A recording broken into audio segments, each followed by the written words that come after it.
இந்த ஷோவை நீங்க பார்த்த உடனே உங்க மைண்ட்ல என்ன ஓடுச்சு? எல்லார் மேலயும் பயங்கர கோவம் வந்துச்சு. ரொம்ப பேராசைப்படுறாங்களோன்னு தோணுச்சு. கொட்டாங்குச்சி வாங்க எப்படி இங்க வந்தான்? இவங்க கிட்டே வந்து இவங்க இப்படி இருக்காங்கன்னா நாளைக்கு வந்து நம்ம கிட்ட இவங்க எப்படி இருப்பாங்க? ஏய், நீ முடி வெட்டினியா இல்ல சண்டையில எவனா பிச்சிட்டானா? எனக்கு வந்து பக்குன்னு இருந்துச்சு முதல்ல. அப்புறம் நல்ல வேளை கூட என் தங்கச்சி பிறக்கலையே சந்தோஷப்பட்டாங்க. இவங்களையெல்லாம் பார்த்தா எனக்கு பயமா இருக்கு. அவங்க சொல்றாங்க சைக்கிளும் ஒண்ணு பூட்டி வைக்கல எவனா ஓட்டின்னு போயிடுவான். என் அப்பா அம்மால முடியும் நான் கேக்குறேன்.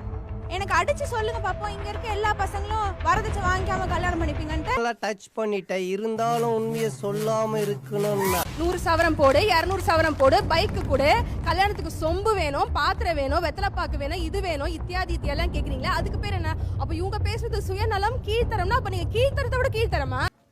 அப்படியே சிறுபால் அடிப்பேன். வாங்கிக்கிறதுங்கிறது பிச்சை நான் அப்படி கிடையாது. இல்ல நான் பிச்சை என்ன சொல்லல. என்ன எங்க இருக்கிற சொத்துல என் அக்காவுக்கு நான் சம உரிமை கொடுத்துருக்கேன். நான் உன் ஃப்ரெண்டு தானே, அப்புறம் ஏன்டா என்ன ஏமாத்துற?